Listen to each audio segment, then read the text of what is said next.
Ternyata para ulama itu menafsirkan sedekah jariah itu wakaf. Gitu. Jadi sedekah jariah itu ternyata wakaf. Karena apa? Karena dia berkelanjutan. Gitu. Wah, ini menarik sekali.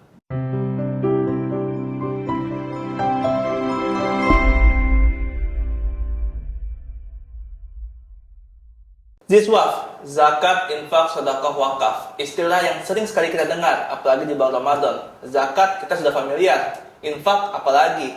Wakaf, sering mendengar itu? Atau mungkin banyak di antara kita yang jarang mendengarnya atau bingung bahkan apa itu wakaf. Dan di video kali ini kita akan membedah tentang apa itu wakaf dan mengapa itu penting.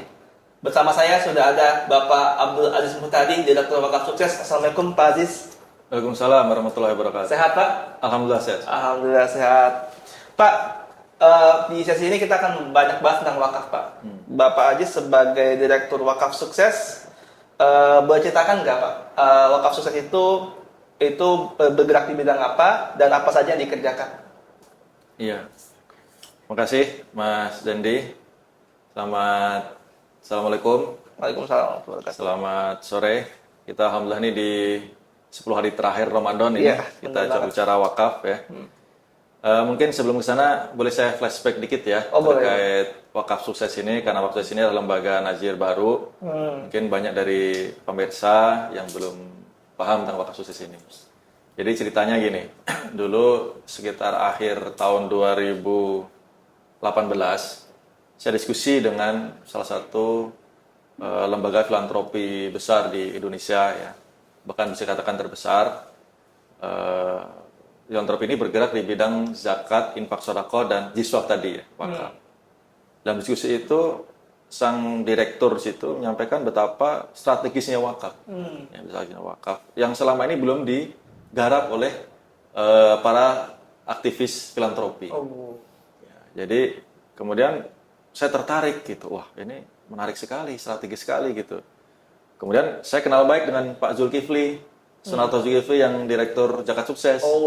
Nah, saya diskusi dengan Pak Zulkifli.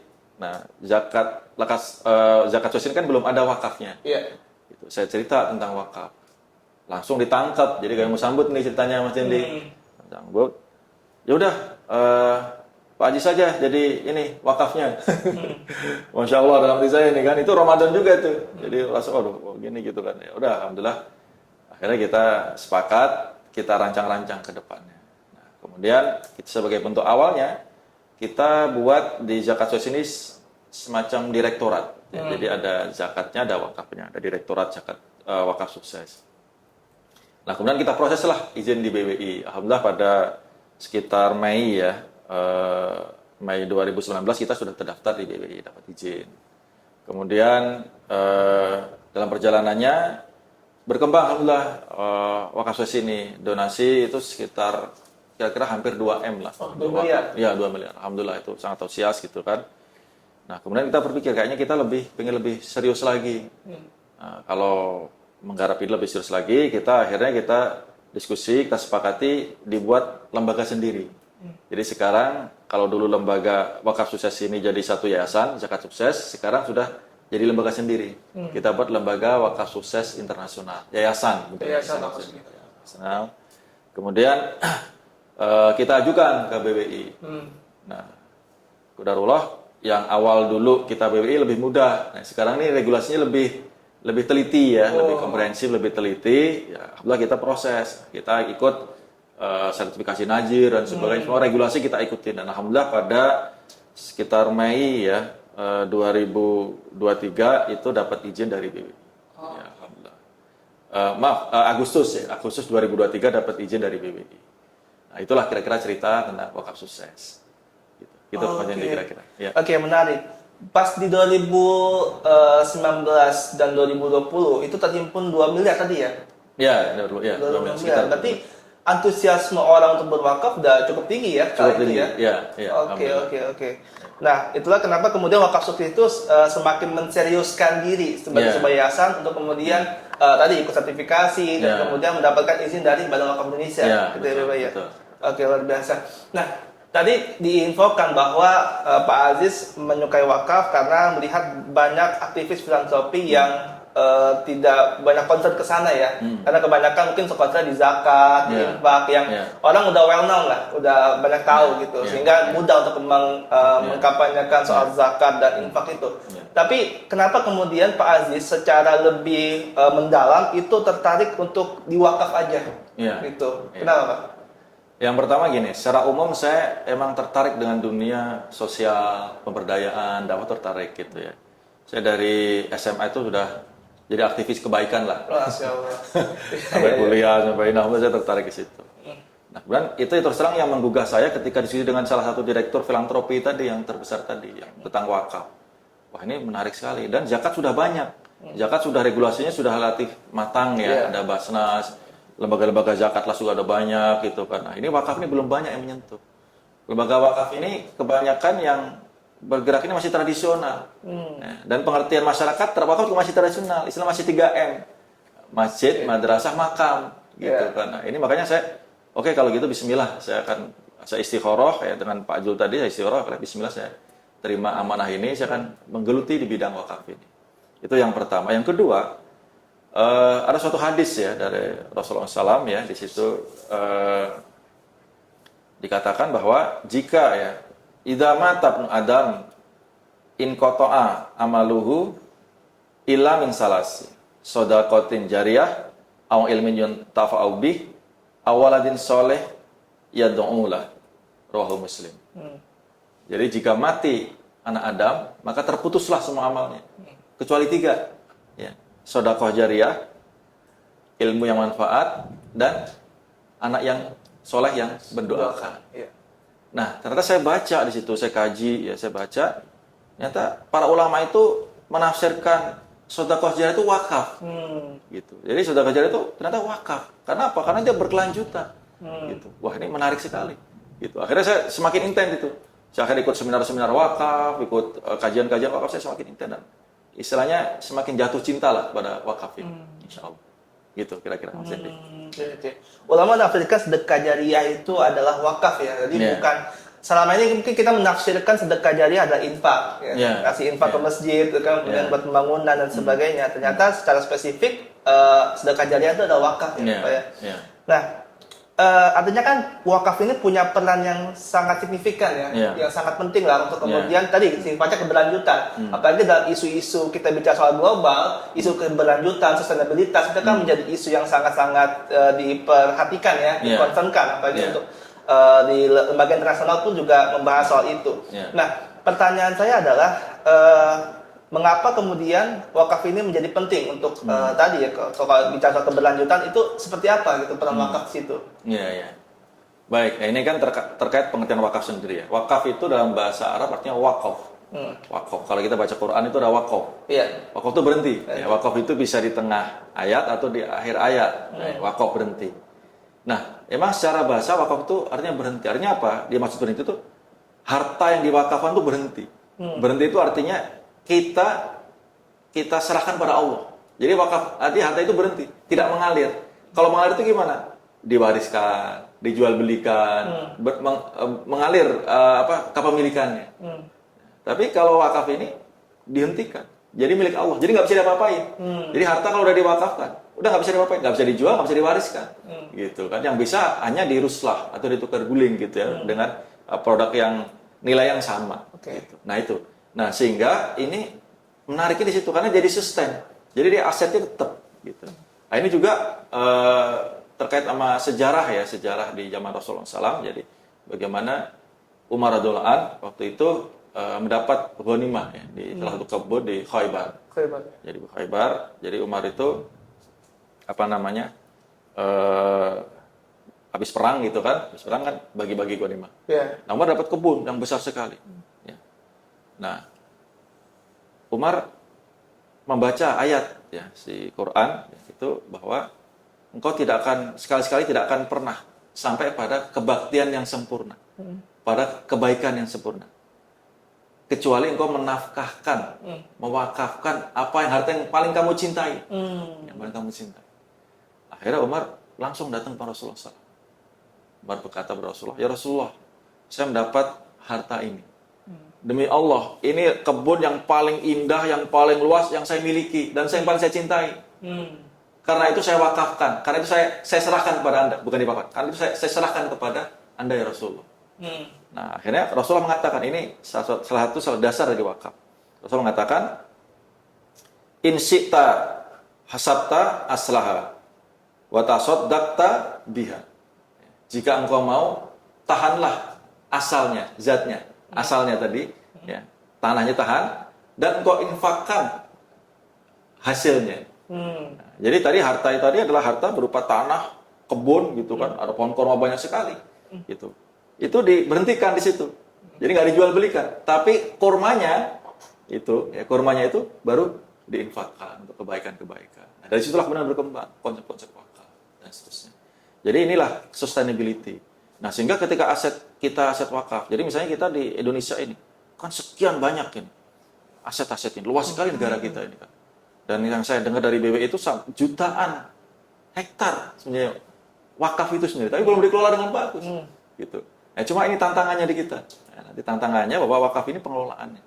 Tapi bab harta itu jadi abadi, jadi berhenti di situ. Gitu ya. Tentunya abadi menurut abadi definisi dunia ya, dunia ini kan tetap fana ya, tapi abadi itu artinya selama mungkin lah kira-kira begitu. Nah, itu menjawab sustainability tadi gitu ya, terus-menerus gitu. Ya. Ini suatu hal yang cerdas ya, bahwasanya tadi kita bicara wakaf di Umar kan sebenarnya mewakafkan tanah ya, tapi udah alhamdulillah jadi kebun ya. Itu menjadi wakaf terbaiknya karena itu kebun yang dicintainya.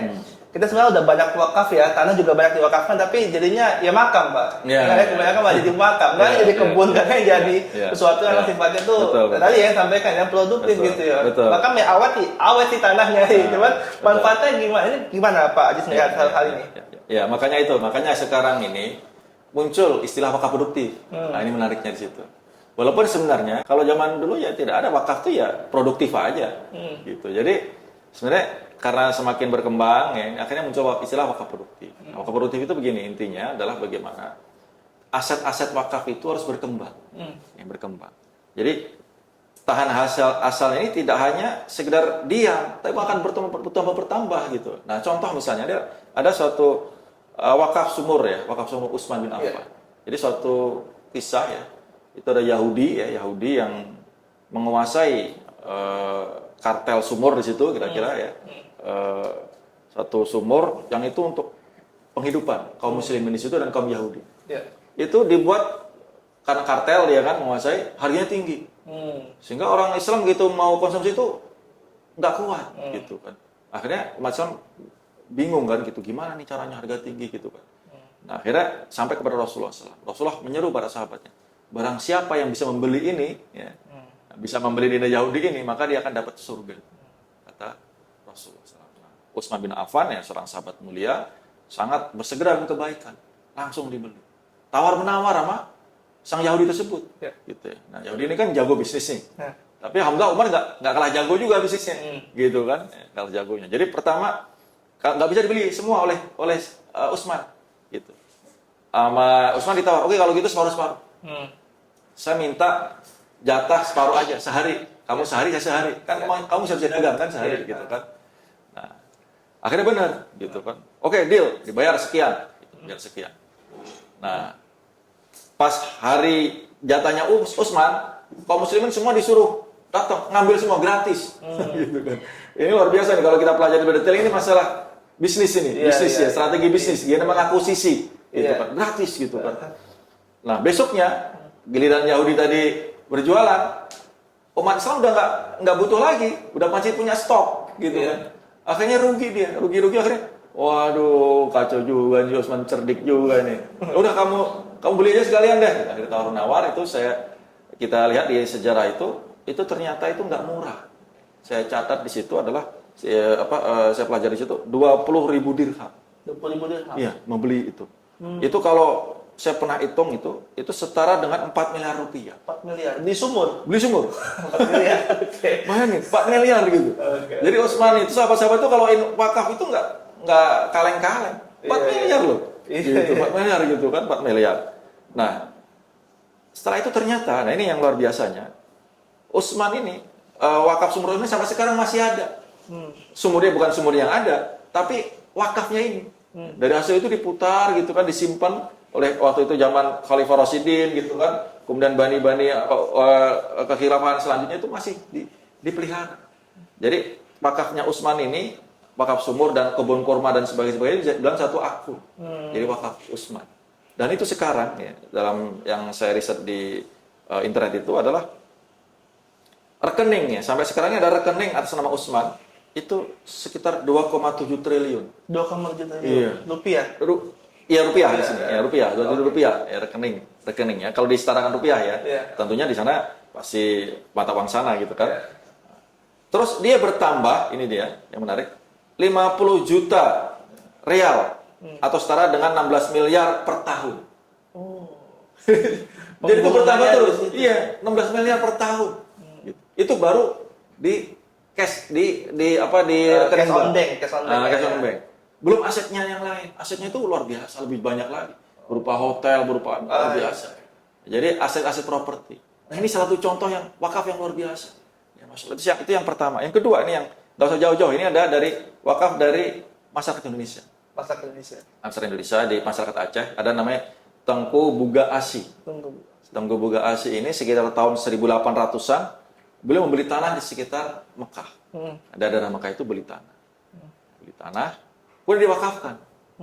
Beli tanah sekian, belum nggak dijelasin itu berapa luasnya ya, tapi mungkin hektar atau gimana kita nggak tahu. Tapi diwakafkan. Nah terus berkembang sampai sekarang. Dan sampai sekarang itu kemudian di sini, ya, ini di literatur itu dikatakan bahwa setiap tahun ini dari wakaf ini memberikan manfaat 20 miliar. 20 miliar. Itu diserahkan, diberikan kepada jamaah haji dari Aceh, asal Aceh, atau pelajar-pelajar Aceh. Dapat beasiswa dari situ. 20 miliar. Jadi asetnya tetap berkembang bahkan, tapi manfaatnya terus. Gitu, Mas. Jadi nggak habis gitu. Itu Masya Allah luar biasa, cerdas gitu kan.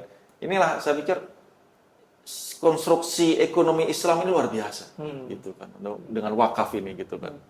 Gitu Mas Dendi, luar biasa gitu. Merinding ya. dengan bagaimana keajaiban wakaf, bagaimana kemudian potensial wakaf ini luar biasa. Kita melihat suatu instrumen keuangan sosial Islam yang seringkali diabaikan padahal powerful banget ya. Kita sering banget menguatkannya soal infak, sedekah, zakat dan sebagainya, tapi kita terlupakan dengan wakaf yang punya potensi yang luar biasa banget Pak ya. Nah, kembali tadi ya, jadi kan kita melihat bahwa di kita ini masih sangat minim kayaknya untuk kemudian mengurus sebuah wakaf yang sifatnya itu ya wakaf akhirnya tadi cuma 3M kan, masjid, madrasah, makam gitu. Kita nggak bisa diaktifasi, tidak bisa menghasilkan sesuatu yang menjadi fundamental itu kebermanfaatannya, nggak bertahan gitu. Makam ya lama-lama mungkin bisa terguras dengan banjir dan sebagainya, nggak dirawat gitu kan. Kemudian madrasah juga demikian. Terus bagaimana kemudian Pak Ajis mungkin dalam konteks ini mengimplementasi, mungkin bisa juga disampaikan sedikit ya terkait dengan di wakaf sendiri dalam pengimplementasian wakafnya. Iya. Baik, gini ya, Pak Edi. Jadi mungkin ini memang salah satu tantangan dari wakaf ini adalah tentang literasi, ya, pemahaman tentang wakaf. Jadi wakaf ini karena tadi wakaf ini simple ya, simple. Intinya sebenarnya hanya hartanya tidak boleh hilang, tidak boleh hilang itu, dan bahkan bertambah. Manfaatnya silahkan dibagikan, gitu dari hasil produktivitas tadi. Gitu. Nah, ini mungkin sekalian dalam kesempatan ini saya ingin sampaikan biar pemirsa juga paham. Jadi ada jenis-jenis wakaf nih Mas Dendi. Nah ini masuk ke wakaf khusus, nanti kita masuk ke program wakaf khusus. Tapi ini jenis-jenis wakaf dulu. Nah jenis wakaf ini adalah jadi kriteria ya. Jadi kita bagi wakaf ini pertama dari penerima manfaat. Jadi mungkin biar sahabat sekalian para sahabat wakaf bisa paham nanti. Oh ternyata wakaf ini begini. Ternyata bisa wakaf itu kita. Semua orang bisa wakaf ternyata. Luar biasa gitu kan. Nah yang pertama dari sisi penerima manfaat atau mauquf alih. Jadi di wakaf ini penerima manfaat namanya mauquf alih. Kalau yang berwakaf namanya wakif. Kalau yang mengelola wakaf namanya najir. Gitu. Ada ketiga kata kunci nih.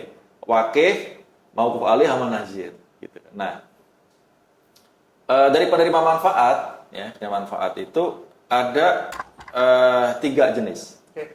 Jadi sudut penerima manfaat. Yang pertama adalah wakaf ahli, atau zuri, ya, wakaf ahli, yaitu wakaf untuk keluarganya, ahli warisnya, bisa. Jadi misalnya saya punya tanah sekian hektar, saya wakafkan tanah ini kepada Nazir X, gitu. Tolong hasilnya nanti untuk anak turunan saya, boleh. Gitu, seperti itu. Jadi sang Nazir ini mengelola, gitu, dikasih amanah itu mengelola, gitu kan, untuk anak warisnya. Itu satu.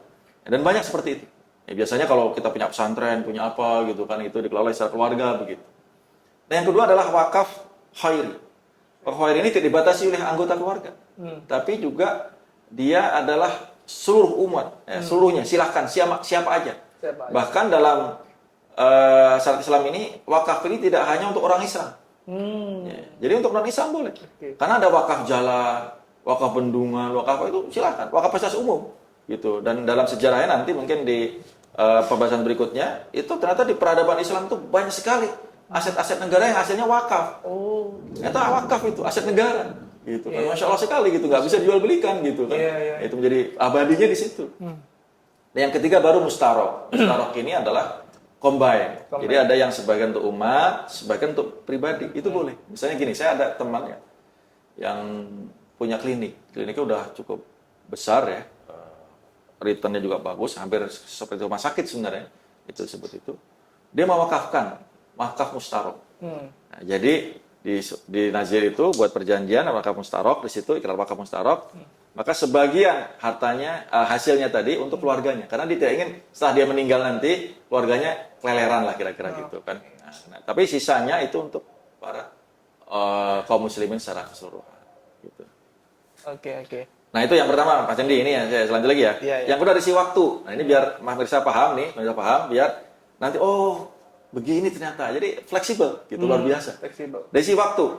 Nah waktu ini ada dua, yaitu mu'abad, ya, mu'abad ini waktunya abadi, terus menerus selamanya, gitu. Atau bahkan di sini ada boleh mu'akkad, tertentu, batas waktu tertentu, itu bisa. Jadi ada beberapa pendapat ya fikih ya, beberapa fikih mazhab itu pendapat itu ada yang memang abadi saja, tapi ada yang mu'akkad. Nah di BWI, di regulasi Indonesia, di undang-undang diperbolehkan, diadopsi dua paham ini. Ya, kita sebagai Nazirin misalnya mengikuti undang-undang di BBI. Jadi mu'akkad ini tertentu. Misalnya gini, saya punya ruko di Margonda misalnya, strategis kan gitu. Ini nggak keurus ini. Gitu. Sementara saya sebenarnya untuk anak saya nanti, tapi anak saya masih di luar negeri. Gitu kira-kira kan mungkin 5 tahun 10 tahun lagi lah baru saya perlu. Diwakafin aja nggak apa-apa. Jangka waktu tertentu, 5 tahun 10 tahun. Nah kita gunakan, kita kelola nanti. Nah, setelah 10 tahun ya selesai, gitu. Balikin lagi, itu boleh, gitu kan. Jadi sampai begitu. Jadi sederhana sekali, gitu. Ini luar biasa gitu ya, fleksibilitas syariat kita ini. Nah, yang ketiga adalah penggunaan. Nah, dari sisi penggunaannya. Nah, dari sisi penggunaannya itu adalah dari sisi ubashir atau zati, atau kalau bahasa kitanya sosial atau syiar. Jadi penggunaan, misalnya apa tadi disebutnya 3M tadi, masjid, makam, madrasah, gitu. Itu kan memang langsung untuk sosial, gitu. Itu penggunaan. Yang kedua adalah mistismari atau produktif. Nah, produktif inilah tadi, misalnya ada sawah, ada apa ya, ada hotel, ada apa, diproduktifkan, gitu. Nah, hasilnya baru kita berikan kepada maupun alaih. Itu dari sisi penggunaan. Yang terakhir adalah jadi jenis harta wakaf. Nah ini juga jenis harta wakaf ini bisa macam-macam juga. Yang pertama adalah aset tetap tadi, berupa tanah, aset tetap atau bangunan tetap, perkebunan dan sebagainya. Yang kedua, yang bergerak selain uang bisa juga kendaraan, atau bahkan kamera bisa juga. Saya punya handphone, kita wakafin bisa juga gitu. Ya karena definisi kajian-kajian fikih kontemporer, definisi abadi itu sesuai dengan umurnya, gitu kan, seumurnya. Selama umurnya dipakai ya dapat pahala di situ. Saya punya ini nggak kepakai nih. Misalnya teman-teman punya video, punya kamera, punya apa, fasilitas macam-macamnya nggak kepakai boleh. Gitu. Itu yang aset udah. Kemudian yang ketiga adalah uang. Nah, itu bisa juga. Saya punya uang, saya 1 miliar, 2 miliar, saya wakafin aja. Nah, itu wakaf asetnya 1 miliar itu nggak boleh hilang. Bahkan kalau bisa bertambah produktif gitu. Nah itu dari sisi jenis-jenis wakaf ya. Nah, di wakaf sukses, masuk wakaf sukses, kita ada 2 ya tadi ya. Jadi semuanya kita adopsi di sini.